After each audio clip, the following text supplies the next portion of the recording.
I never thought the sound of helium balloons could haunt a man. But here I am, still flinching every time I hear that high-pitched squeak, the kind you get when two foil balloons rub together. That sound used to mean joy, surprise, a celebration. Now it reminds me of betrayal. Of that exact moment, when the colors drained from my world and were replaced by something I can only describe as static. It all happened at our son's 7th birthday party. Now, you'd think a kid's party in a backyard filled with bounce houses, superheroes, and cupcake towers wouldn't be the kind of place a marriage falls apart. You'd think. But life doesn't care about your assumptions. And betrayal? It has no schedule. My name's Ben. I'm 38 years old, a middle school teacher from Glenview, Illinois. Married to Lauren, or at least I was. We've got 2 kids, Oliver, who was turning 7 that day, and Lily, 4, who had frosting on her cheeks and a tiara on her head. We'd been together since college. Not perfect, but solid. I thought. That morning, everything seemed fine. Lauren was in her element, directing the caterer, tying balloons to the mailbox, reminding me to pick up extra juice boxes. She wore this sundress I'd always loved, the one with little sunflowers on it, and her hair was curled just a little. She even let out one of those loud laughs that used to be contagious when the magician accidentally knocked over his own hat. I remember thinking, we're doing okay. Maybe even good. I didn't know that 10 feet away, hidden behind the bounce house and the cooler full of soda, something else was going on. Something quiet. Something I wouldn't notice until it was too late. You know how, sometimes, your mind grabs onto a detail for no good reason? Like how the wind felt. Or how the paper plates kept flipping off the table even though I'd taped them down. That day, it was a text. Or rather, the way she received a text. Lauren was across the yard, talking to a guy I'd seen before, Ryan something. He was one of the dads from Oliver's soccer team. Tall, smug, always in a too-tight polo. I never liked the guy, but I had no reason to suspect anything. Not yet. Until her phone buzzed, and I watched her expression change. Just for a second. Her smile dropped. She stepped away from the group, glanced around, didn't see me watching, and opened the message. Her lips twitched. Not a smile. Something else. A smirk? She turned her back to everyone, typed something quickly, then tucked the phone away like it had burned her hand. That was the moment. I didn't know it yet, but that was the crack. The rest of the party went on like any other. Presents were opened. Cake was smeared into hair. A bubble machine choked and died dramatically. People laughed. Kids cried. The usual. But my eyes kept drifting back to her. And to him. They were careful. Too careful. That's what gave it away. When I offered to take a group photo near the balloon arch, they stood on opposite sides of the crowd. Not next to each other. Not even close. But every time someone else spoke, they both laughed at the same time. Looked at each other. Just for a flash. But it was there. Like 2 actors who forgot the cameras were still rolling between scenes. I didn't say anything. Not that day. Not yet. I wanted to be wrong. I needed to be wrong. But my gut told me something had shifted. And when Lauren came over, kissed me on the cheek, and whispered, "Thanks for making today perfect," I felt like I was standing in a room that was already on fire, only I was the last one to smell the smoke. Because the worst betrayals don't happen when you're fighting. They happen when everything's supposed to be okay. That night, when we were cleaning up and the kids were passed out in front of the TV, I asked her how she thought the party went. "Great," she said, not looking up as she rinsed a tray.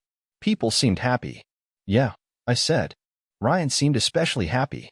She hesitated. Just a beat. Just long enough for me to feel it. Then she smiled, that practiced, politician kind of smile, and said, "Don't be weird, Ben." I laughed. But it didn't sound right. Because deep down, I already knew. She was cheating on me. And she picked our son's birthday to parade it in plain sight, behind a wall of balloons and beneath the shade of a rented circus tent. Later that night, the house was quiet in the way only a house full of sleeping kids can be. Soft hum of the dishwasher, distant cartoon credits still playing in the living room, the scent of frosting lingering in the air like some leftover illusion of happiness. Lauren was in the kitchen, wiping down counters that were already clean. That was her tell. When she's nervous, she cleans things that don't need it. Like she's scrubbing guilt off the surface of her life. I was sitting at the table, pretending to go through emails on my phone, but really I was just watching her. "You sure you're okay?"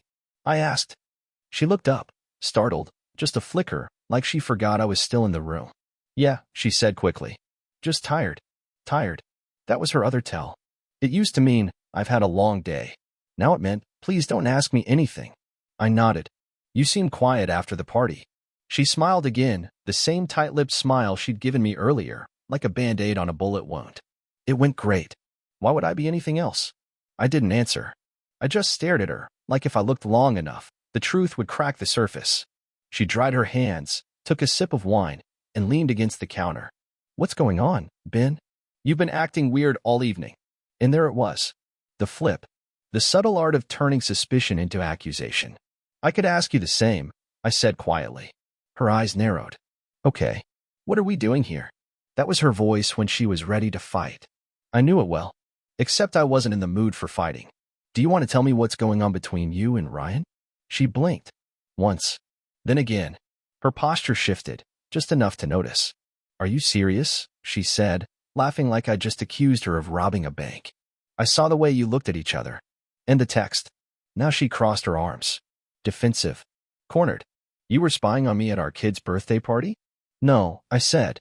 I was watching my wife act like someone I don't recognize. Silence. That hung between us like smoke from a fire neither of us was willing to admit had started. She finally sighed. Ben, I don't know what's going on in your head, but you're way off. That was supposed to be the end of it. One line. Dismissive. Case closed.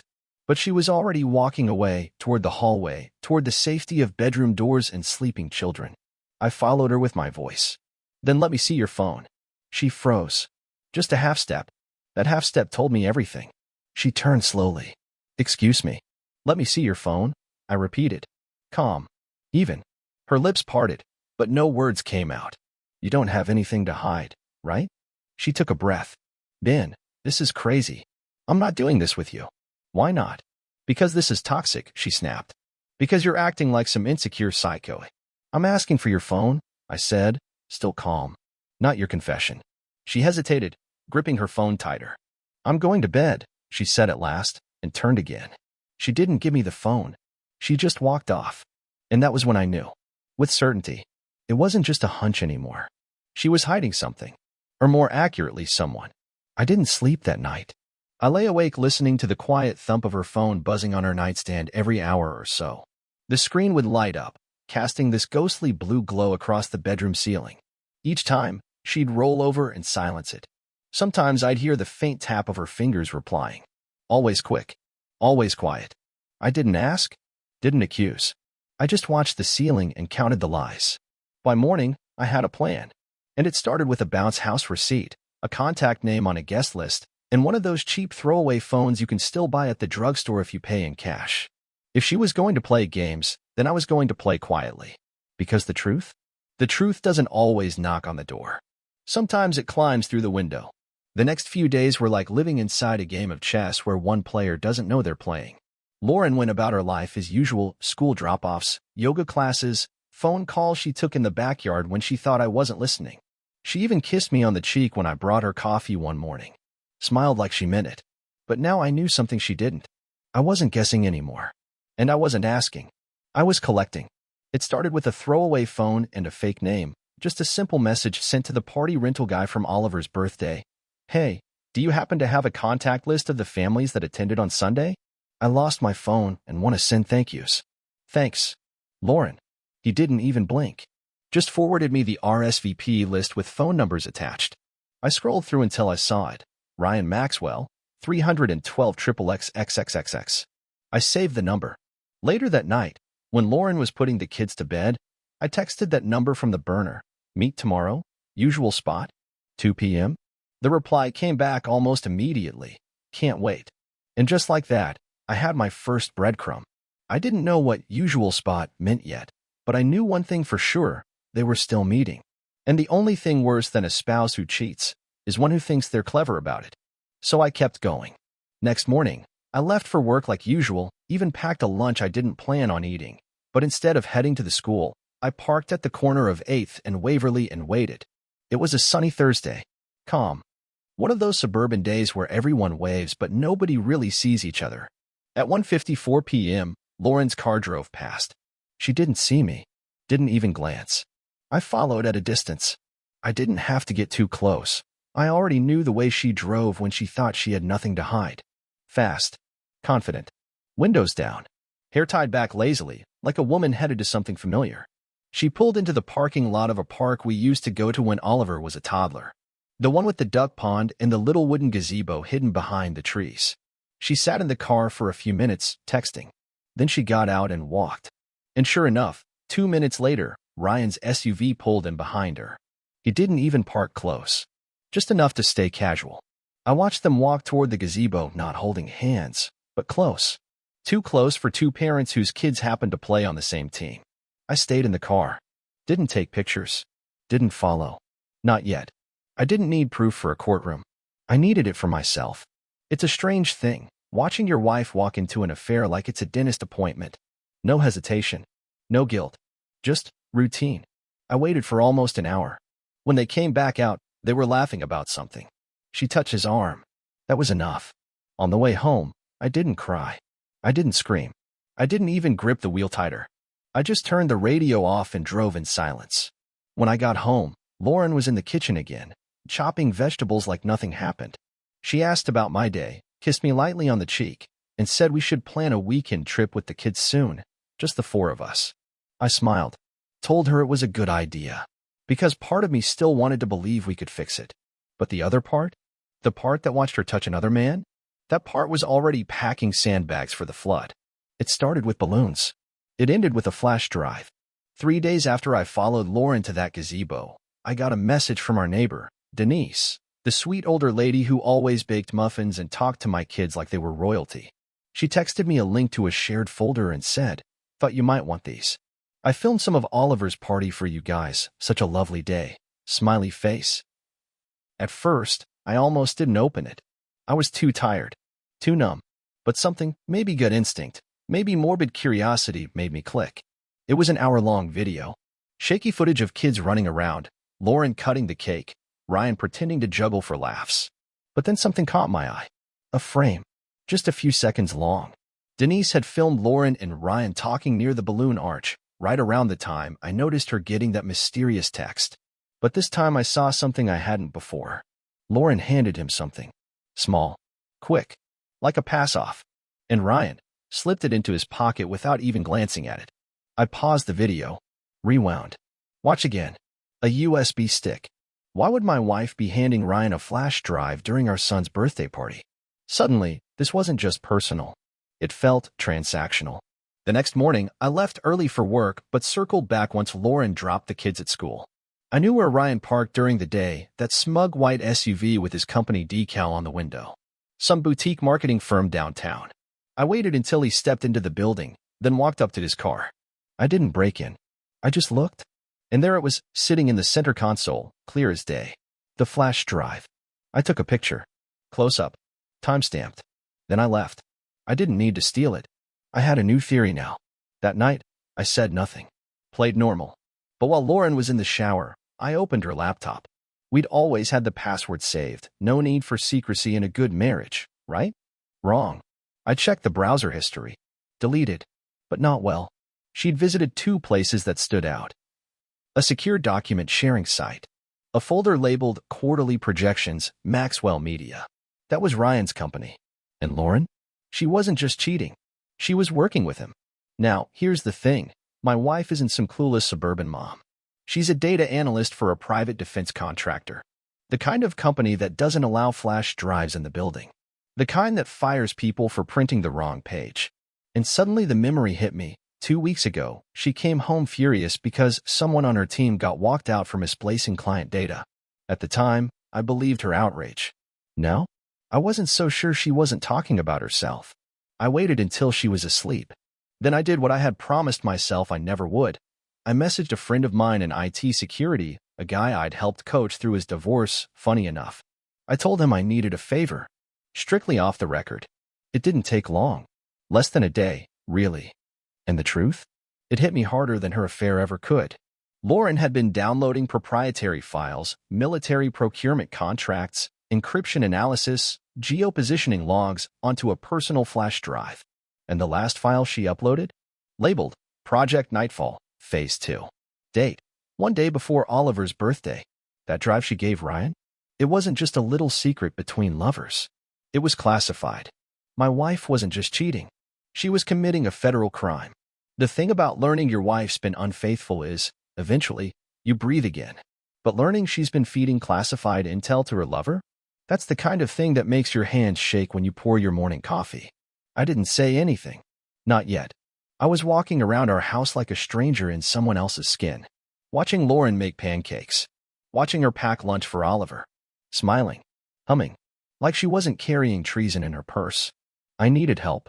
So I called the only person who'd ever warned me about her. My brother, Drew. We hadn't talked much in the past year.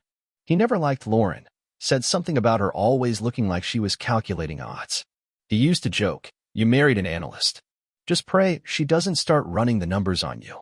I called him that Friday, voice low. "Drew, you were right." Silence. Then, "Right about what?" "She's cheating." Another pause. Then, "That's not what I was worried about." That stopped me. "What?" He exhaled into the phone. "Ben, I wasn't going to say anything unless I had to. But about 4 months ago, someone reached out to me. Old contact from my time in D.C. said there were flags coming up tied to someone with our last name. You think Lauren's under investigation? No. I think she was. I think now she's on a list." My stomach dropped. "You knew this and didn't tell me?" "I didn't want to blow up your life over rumors. But if she's cheating and moving files, Ben, that's not marriage trouble. That's national security." I sat in my car, gripping the wheel like it might float away. And that's when it happened. A black sedan pulled into our street. Slow. Unmarked. The kind of car that doesn't belong in our neighborhood. It parked 2 houses down. Stayed there. Engine running. I watched from the window for an hour. It never moved. Later that night, I checked our home Wi-Fi logs. 2 new devices had connected briefly during the week. One was labeled CAdmin. The other? July 74. Neither of those were ours. I felt the floor shifting beneath me. This wasn't just cheating. Wasn't even just espionage. Something else was happening. And then, the final twist of the knife. I found a folder in Lauren's cloud storage, accidentally synced to our shared drive, buried under generic files and birthday photos. Inside? Audio recordings. Dozens. Some from meetings at work. Some from calls. Some from our own bedroom. I played one, and I heard my voice. Then Lauren's voice. Then Ryan's. They were talking about me. About how I could be useful. That's when the room started spinning. Because in that moment, I understood. I wasn't just being cheated on. I was being used. I wasn't collateral damage. I was a mark. I sat there in the dark for hours. Didn't move. Didn't speak. Just listened. To the recordings. To the quiet betrayal of 2 people who thought they were smarter than the man they were using. They weren't just talking about secrets. They were talking about me, my job, my school, my access to systems Lauren didn't have clearance for. She told him I had outdated server credentials still linked to municipal archives. Might come in handy, she'd said. Like I was some expired password she could exploit. And Ryan? He had the nerve to laugh. "You married a librarian with root access," he joked. Except I wasn't a librarian. I'm a systems admin for the district's infrastructure division, meaning I do have access to building schematics, public service blueprints, and backup drives from half the city's older servers. It's not classified. Not by federal standards. But if someone wanted a quiet way to trace city logistics, I was the map, and I had just become a liability. I needed advice. Someone outside the noise. So I drove to the one place no one would look for me. My dad's cabin in Indiana. He died 3 years ago, but the place was still in my name. No cameras. No cell tower strong enough for 5G. Just birds, static radio, and an old wood-burning stove that still groaned like it hated everyone. I brought the flash drive I'd cloned from Lauren's cloud folder. The one with the audio files. A printout of the decrypted email headers I'd pieced together from her synced inbox. Photos of her and Ryan near the gazebo. I laid it all out on the table like evidence at a crime scene. And then I stared at it for hours. Eventually, I made 2 folders. Go to FBI. Burn it all. I couldn't choose. I wanted justice. But I also wanted revenge. I wanted to protect the country. But I also wanted to watch Lauren's whole world collapse just enough for her to feel what I felt. And I'll admit it, some part of me, deep down, still loved her. That's the worst part of betrayal, isn't it? It doesn't kill the love. It just buries it under ash and lets it smolder. Around 2 a.m., my phone lit up. Not from Lauren. Not from Drew. From a blocked number. I answered without thinking. Silence. Then a voice, low, calm, not unfamiliar. "Mr. Carver, we need to talk. Tomorrow morning. No lawyers. No press. Just coffee. Who is this? You know who it is. And he was right. It was him. Ryan Maxwell. The man sleeping with my wife. The man holding hands with treason. And the man who somehow had my number. He ended the call with a location, Danner's Diner. Off Route 12. 9 a.m. Then he added, bring the files. Let's be smart about this. And just like that, the line was drawn. He wanted to cut a deal. Or maybe issue a threat. Either way, I wasn't walking into that diner alone. Danner's Diner hadn't changed in 30 years. Same cracked red booths. Same dusty jukebox that never played the right song. Same waitress with the permanent frown like she knew everyone's secrets and hated them all equally. I got there early. Sat in the booth facing the door. Back to the wall. Just like my father taught me. At 9:03 a.m., Ryan Maxwell walked in, alone. He looked exactly like the kind of man who thinks the rules don't apply to him. Press jacket. Sunglasses indoors. The faint cologne of expensive arrogance. He spotted me, walked over, slid into the seat across from me like we were regulars meeting for pancakes. Ben, he nodded, like we were old friends who just hadn't caught up in a while. I didn't speak. He set his phone on the table, screen facing down, and motioned for the waitress. Ordered black coffee. No food. No pleasantries. When we were alone again, he leaned forward and said it like it was a weather report. You don't want to go to the feds. I raised an eyebrow. That a threat? He smiled faintly. It's an observation. I said nothing. Just let the silence hang. I'm not your enemy, Ben, he continued. Lauren never meant for things to go this far. She got caught between personal and professional. It happens. You mean she fell in love while stealing government secrets?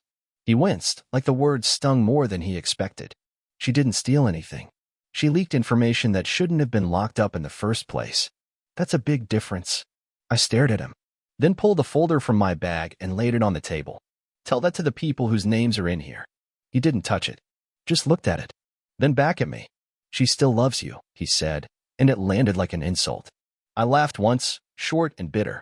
Is that why she used me as a backdoor to city systems? He didn't flinch. You were part of the plan, but not like that. She didn't want you involved. I did. There it was. The honesty. The raw, ugly truth from a man with nothing left to lose but power. You're not CIA, I said flatly. No. You're not even private sector clearance. No. So who are you really working for? He finally looked down, took a sip of his coffee, stalled just long enough to say, does it matter? I didn't answer.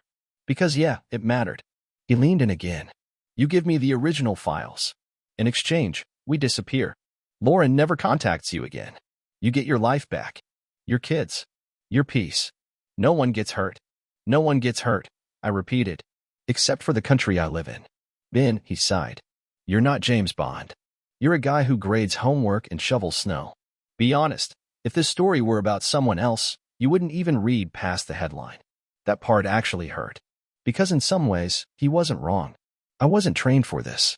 I wasn't built for espionage, manipulation, or high-stakes betrayal. I was built for Sunday soccer games, pancake breakfasts, fixing leaking sinks and helping with math homework. But here I was, sitting across from a man who had torn my life apart, asking me to keep his secrets. And somewhere, beneath all of it, I felt calm. Because for the first time, I knew who the real enemy was. And it wasn't just Ryan. It was the version of me who let it all slide until it was too late. I'm not giving you anything, I said finally. But I am giving you a head start. His smile faltered. Excuse me. You've got 24 hours, I said. To run. To burn everything. To do whatever snakes like you do when the spotlight hits. He blinked. And then, I stood up. Then I go to people who do read past the headline. I didn't go straight to the authorities. Not yet.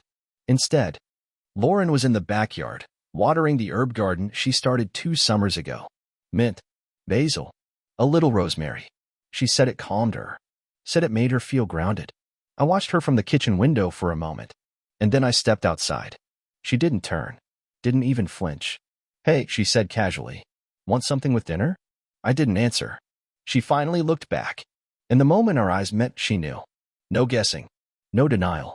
Just the slow, inevitable drop of her smile. You talked to him, she said. I nodded. Her shoulders dropped. So, what happens now? I stepped onto the deck. That's up to you. She turned off the hose. Let it fall to the ground. Water spilled across the wooden planks, creeping toward her bare feet like a shadow. I never meant for this to touch you, she said softly. That's the problem, Lauren. You never meant for a lot of things.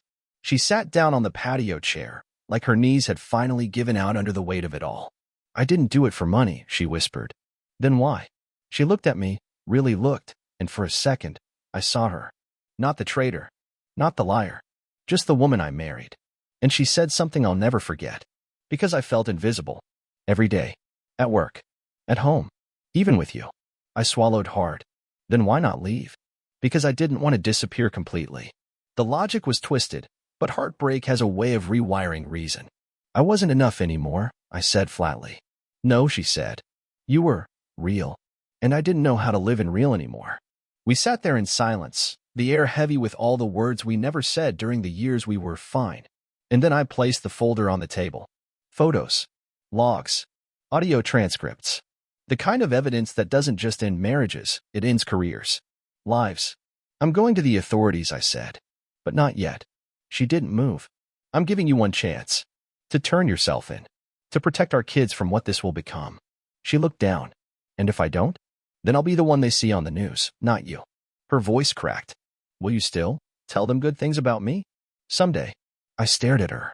The woman who made pancakes and told bedtime stories. The same woman who handed national secrets to her lover behind a balloon arch. I'll tell them the truth, I said. Even if it hurts? Especially if it hurts. She nodded, wiping a tear from her cheek. And for the first time in years, she didn't argue. Didn't spin. Didn't pretend. She just sat there, broken. And I walked inside. To call the one number I'd been avoiding all along. They took everything, my laptop, the burner phone, even the family desktop where Lily played typing games. Standard protocol, the agents said. Lauren turned herself and 3 days later. She walked into the federal building wearing the same coat she wore on our honeymoon, long beige wool, a little frayed at the edges. Her lawyer was 2 steps behind her. I wasn't there. I couldn't be. She didn't call. Didn't text. Didn't even say goodbye to the kids in person. Just left a note for me to read when I was ready. I wasn't ready, but I read it anyway. It was handwritten, 3 pages, front and back. No excuses. No blame. No mention of Ryan. Just her, stripped bare. Finally. Ben. I know you probably hate me. You should. I hate myself most days now. I don't expect you to understand, but I need you to know. I never stopped loving you. Not even for a second. What I did because I lost myself. I started measuring my worth in secrets instead of love. And somehow I convinced myself that being valuable to strangers meant more than being seen by the man who held my hand through everything. You were always good. Not perfect, but real. And I was too scared to stay real with you. So I built a new version of me, one that Ryan needed. But that version? She didn't laugh at your dumb jokes. She didn't love pancakes at midnight. She didn't know how to be a mother. I miss the old me. The one you saw. I hope, one day, our kids remember that version too. Tell them I'm sorry. Don't make me a villain. But don't lie for me either. Tell them I broke something beautiful. And that you held it together longer than anyone else could have. Love always. Lauren. I read it twice. Then I folded it and put it in the drawer next to our wedding photos. I haven't opened that drawer since.